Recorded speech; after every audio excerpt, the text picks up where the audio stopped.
Fast and accurate typing is valuable only if it can be applied in actual office work for turning out a large quantity of accurately written letters and attractive work. In an office, the typist should know the practical shortcuts and ingenious tricks of the trade. Miss Lenore Fenton, who holds 11 international awards and 8 international records in typing and machine transcription, will demonstrate a number of advanced typing techniques. First, let us review a few basic techniques. To turn out a large amount of accurate typewritten work, you must be able to type for long periods without getting tired. Good posture eliminates fatigue. Remember to sit in a comfortable, balanced position, slightly to the right of the center of the machine. Adjust your chair height so that you maintain a continuous upward slope of your forearms and back of hands. Remember to keep your fingers curved and over the home keys. Hit the keys with the rounded tips of the fingers. Use light, fast strokes. Release your fingers quickly from the keys and maintain a steady, rhythmic rate.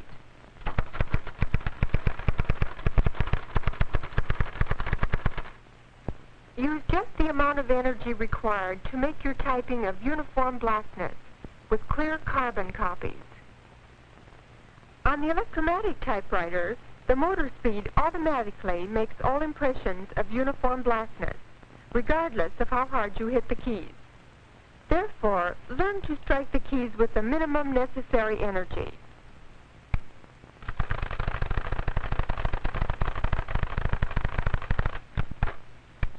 Remember to use a fast, continuous motion for returning the carriage. Avoid banging.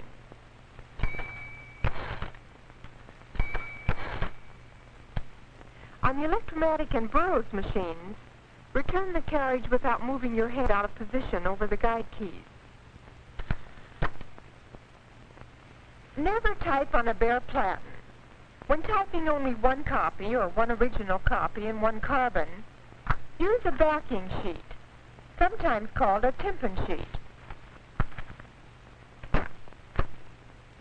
Don't jerk your paper out of the machine. Always use the paper release lever when removing the paper. Avoid floating capitals by shifting properly. Don't lose your position when you use the shift key. Now let me show you some of the shortcuts and time savers in typing. Arrange your paper, carbon, envelopes, pencils, and erasers and other materials so you can get them with a minimum of motion. Paper here. Envelopes where they are easily accessible. Carbon paper here. Extra carbon paper here. Erasers, pencils, and other utensils where they are handy. Always keep these items where you can find them quickly. Keeping things in their allotted places prevents dirtied paper, crumpled carbons, lost utensils, and needless searching for things you want when you want them. Proper use of the tabulator stops will simplify your work and save time. The tabulator stop assembly is a mechanism which automatically stops the movement of the carriage at any predetermined position. There are two types of tabulator stops, the automatic and the handset. This is the automatic type. The stops are located at the rear of the carriage and run the full length of the writing line. Tabulator stops are easily set. Move the carriage to the desired position and depress the tabulator set key. When the tabulator set key is depressed, it pushes the stop like this. Do this for each stop desired.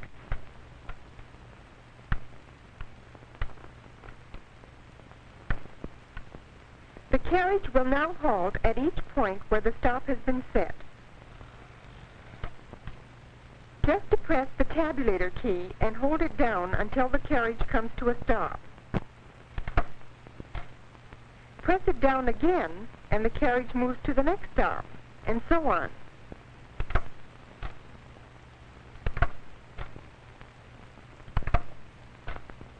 Some machines have a tabulator bar. This serves the same purpose as the key.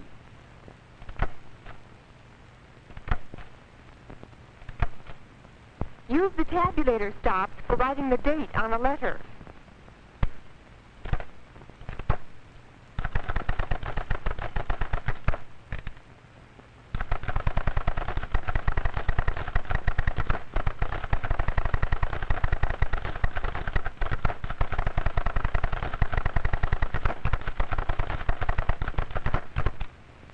Use the tab stops for paragraphing.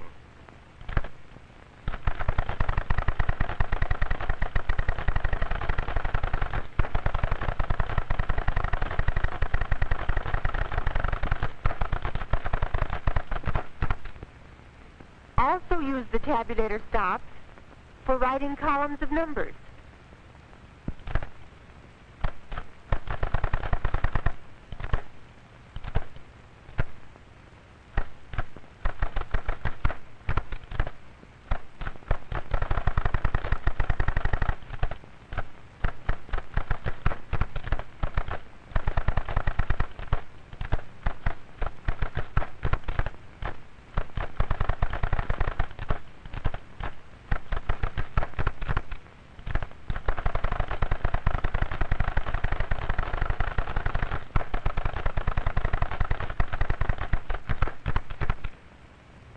Also use the tabulator stop for the closing.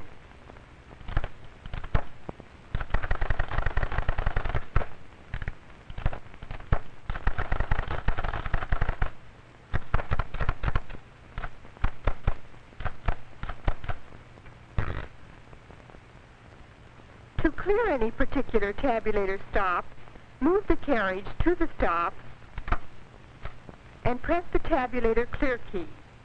This causes the stop at the rear of the machine to return to its normal position.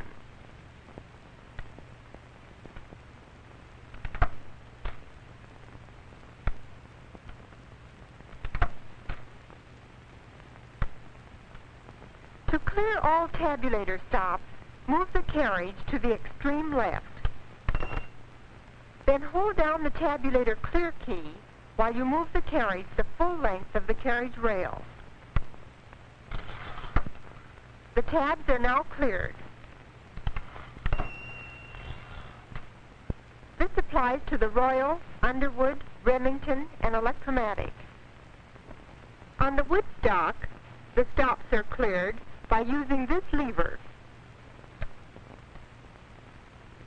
The L.C. Smith and Burroughs machines have similar levers. This is the handset type of stop. To set these, place the stops at the desired position.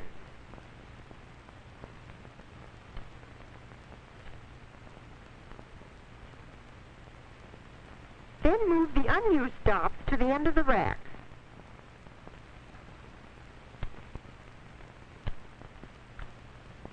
When the tabulator key is depressed, the carriage will stop at the positions you have set.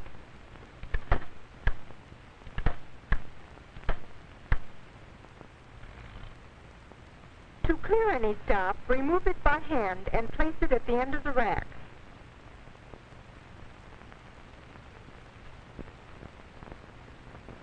Some typewriters are equipped with 5, 6, or even 10 decimal tabulator keys. This decimal point key has the same function as the ordinary tabulator bar or key. When tabulating columns of money, this key determines the position of the decimal points. The 1, 10, 100, and 1,000 keys stop the carriage 1, 2, 3, or 4 spaces ahead of the decimal point.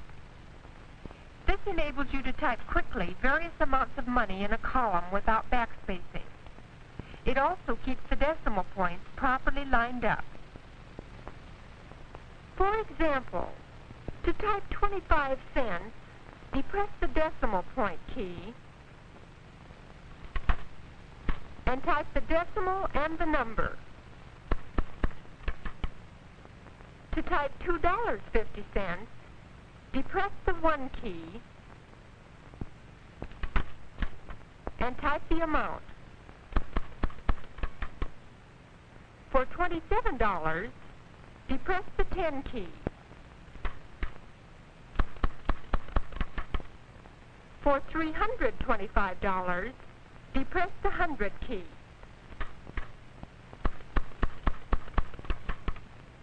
For $5,000, depress the 1,000 key.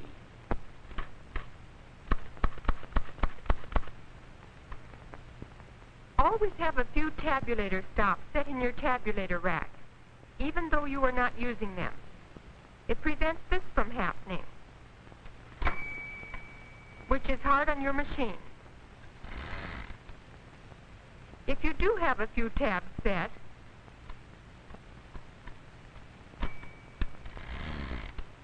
the same accident will only do this. Don't let carbon pack slow you up. Release the paper feed rolls by pulling this release lever forward. Then insert the carbon pack down under the feed rolls and return the paper release lever to the normal position.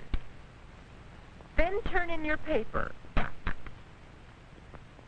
Use the variable to check the paper with your alignment scale and straighten it if necessary.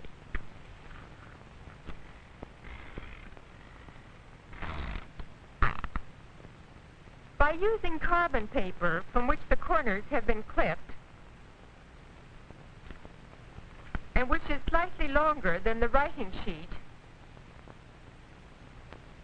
the carbons and the sheets can be separated easily and quickly.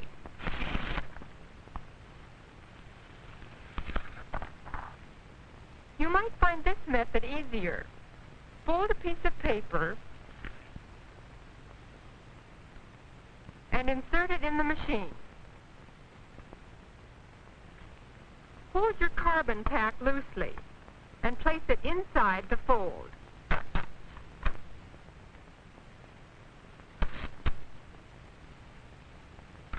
Some prefer this method when they are making carbon copies. Insert just enough of the paper pack in the machine so it holds. Bend all the sheets forward except the last. Put the carbons in position one by one. A puff will make the carbons lie properly.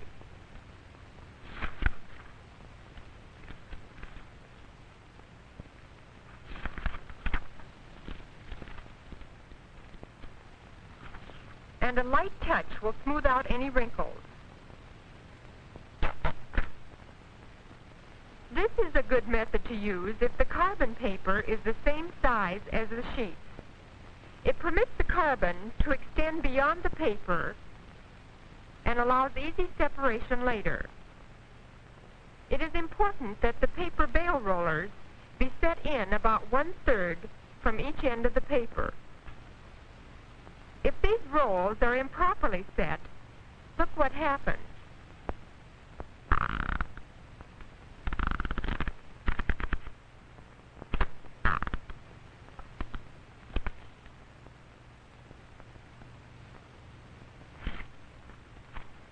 Insert carbon packs by the method that is easiest for you. Develop real skill for inserting and removing them.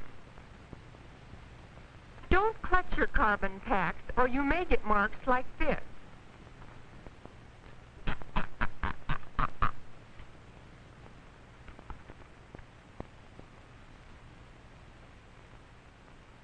On the noiseless machines, heavy carbon packs frequently cause the ribbon guides to stick.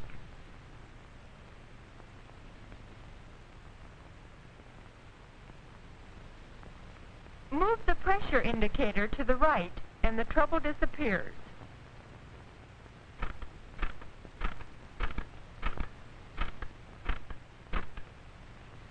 Even the best of us make mistakes sometimes. That's why we have erasers. Never Never erase without moving your carriage to the extreme right or left. This will prevent eraser crumbs from falling into your machine and help keep your typewriter clean. Use a soft eraser on your carbon copies. Place small pieces of paper under the carbon so they don't smear the copy. Let the paper stick out at the margin.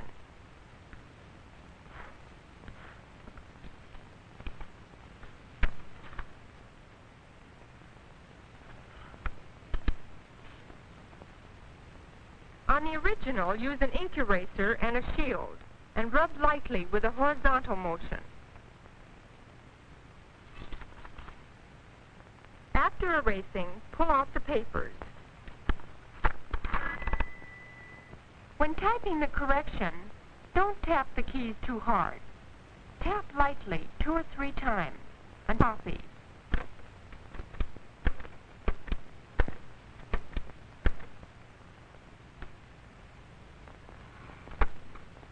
If you make an error and have to erase at the bottom of the sheet, this may happen.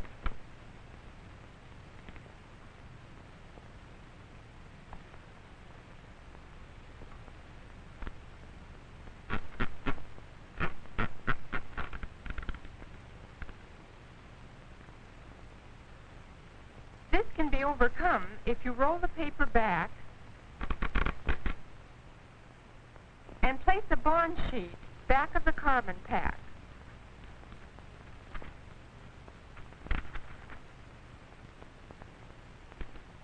Then roll your paper forward.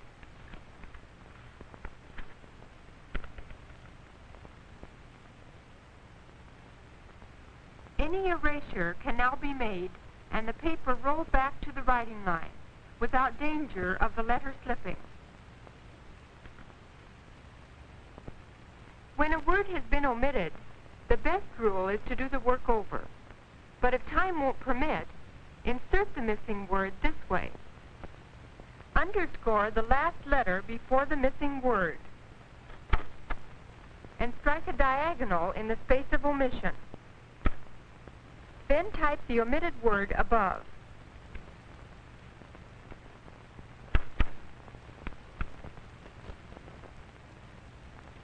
Sometimes a letter is omitted from a word. By using half spacing, it can be inserted. Let's take this example. I left out the T in letter. Now let's put it in. First I'll erase the misspelled word.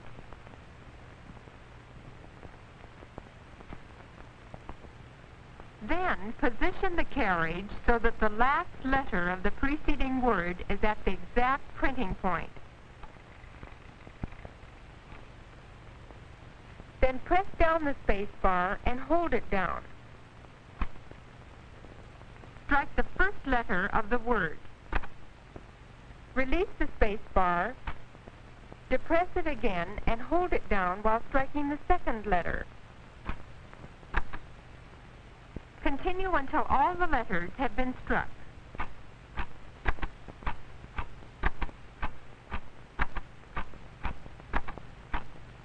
The finished word will fit nicely in the space. This cannot be done on an Underwood or an electromatic. The procedure is similar if an extra letter has been added. First, erase the misspelled word. Then position the carriage so that the last letter of the preceding word is at the printing point.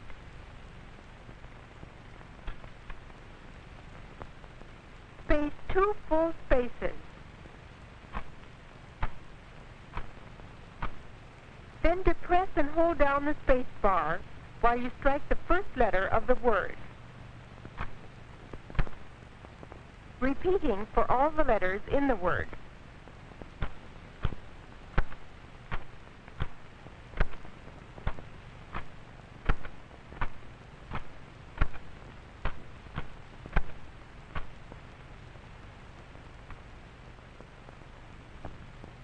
If If you ever have to make insertions or changes on sheets stapled at the top, don't remove the staples. Try front feeding the paper. Take a blank sheet of paper and insert it in the machine until about an inch shows above the alignment scale in front of the platen.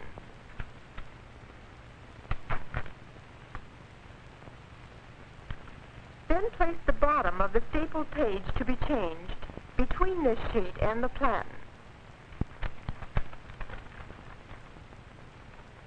Now roll the platen back until the desired position is at the alignment scale.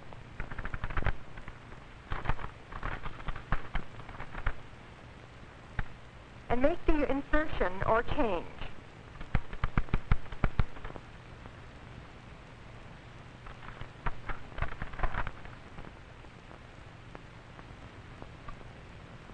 When typing a long letter, don't type too close to the bottom of the page, or your paper may slip out. It is better to put a light pencil mark in the margin about 2 inches from the bottom of the sheet.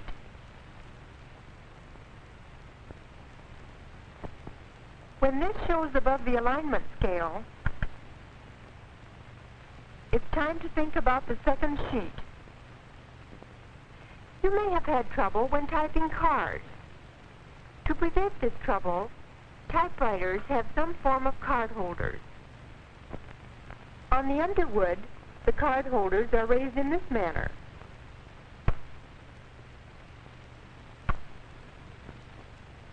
A little bit different in appearance on the Royal, but they do the same job.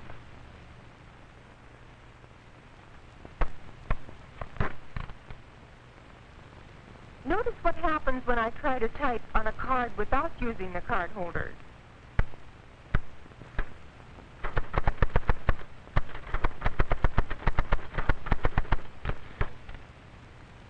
See how much easier it is to type with the card holders in position.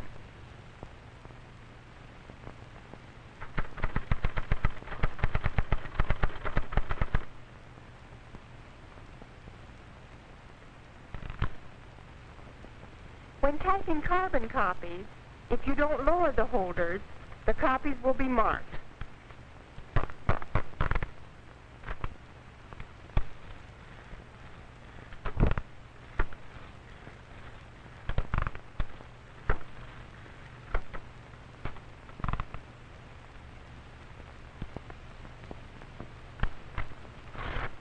When typing many postcards, this may help you. First, disengage the ratchet by using the platen spring release.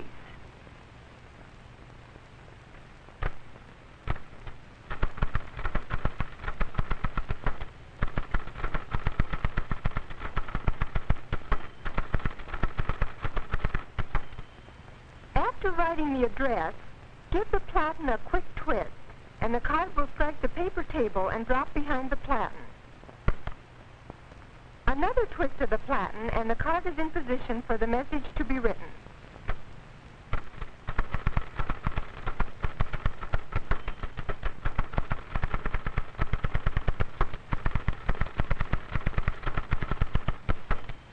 A fast spin, and the card is slipped into the box.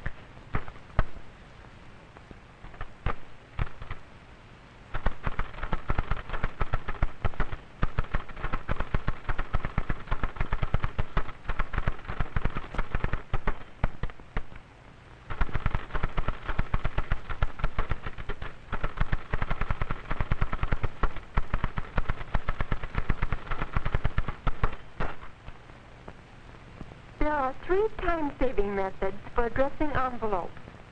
One employs the front feed principle. Insert and address the first envelope in the usual way.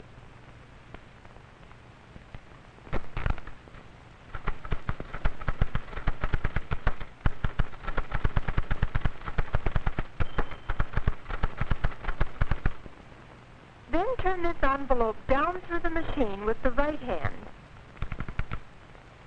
And with the left hand, place another envelope between the front of the platen and the addressed envelope. As you feed the finished envelope back through the machine, the second envelope is rolled into writing position. and so on.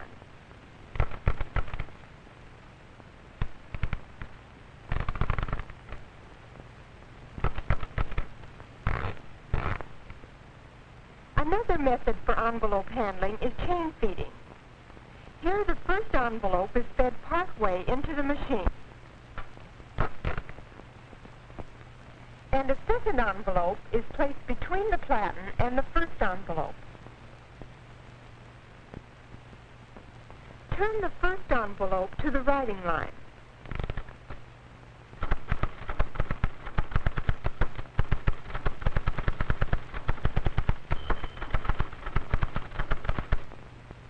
Take out the first envelope. Then place another in position while turning the second envelope to the writing line. Keep feeding in this manner as you address and remove the envelope, and you will have a steady stream going through the machine.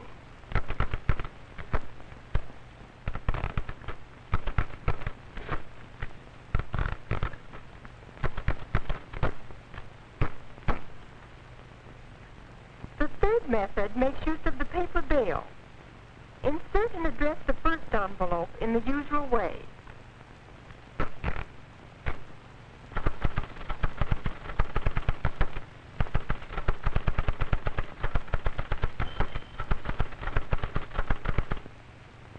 Spin it out of your machine.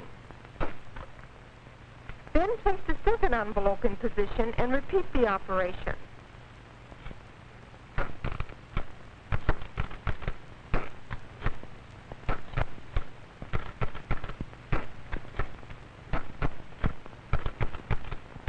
Small cards and labels are difficult to handle in a typewriter unless you have a special platen, or use this method.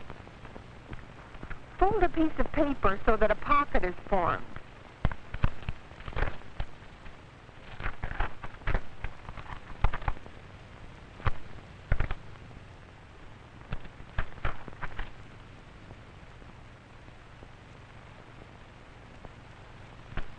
Then attach several pieces of Scotch tape to hold it firmly.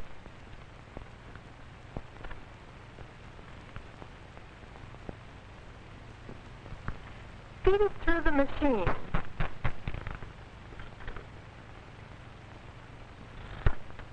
Place the label to be typed in the pocket, and turn the label to the writing line. The feed rolls hold the pocketed sheet, and this in turn grips the label so it won't slip.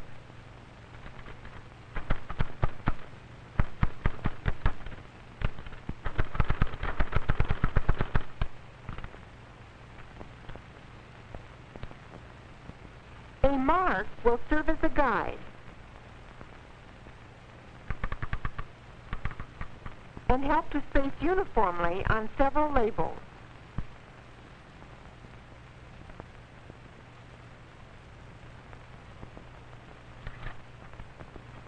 This pocket may also be used to prevent slippage when it becomes necessary to type one more line at the bottom of a manuscript page.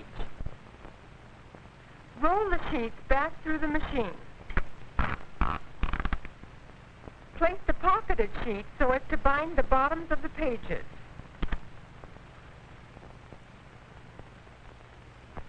Turn to the writing line.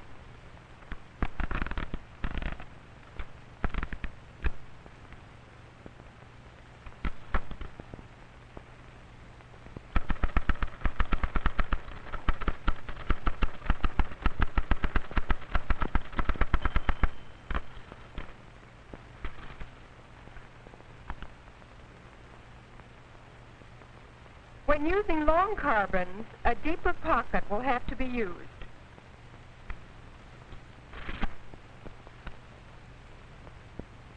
Another method of typing small, narrow labels is to take a card in which a slit has been cut.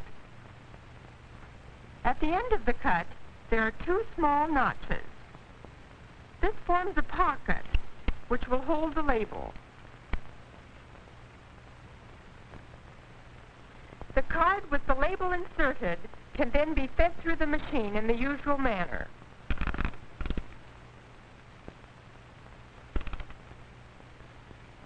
Additional labels can be typed without removing the card from the machine.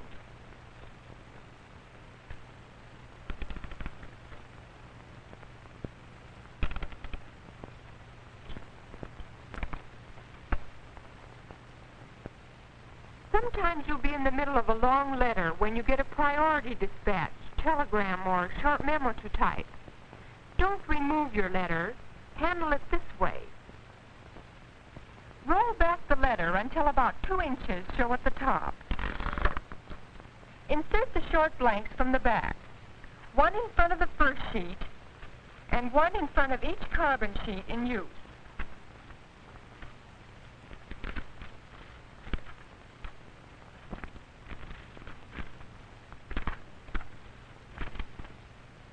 Roll the short blanks together with the letter through the machine.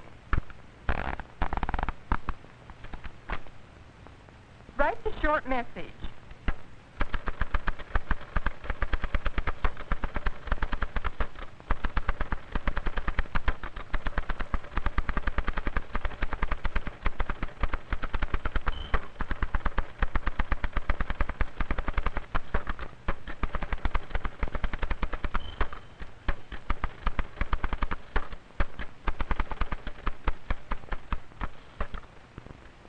Turn back to the insertion position and remove the copies.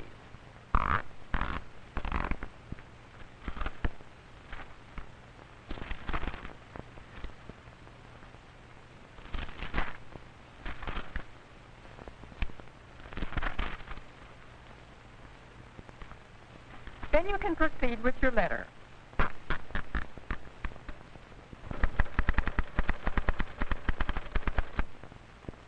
It is easy to draw lines with a typewriter. For horizontal lines, move the carriage to the extreme right or left. Hold your pencil against the card holder and alignment scale and move the carriage.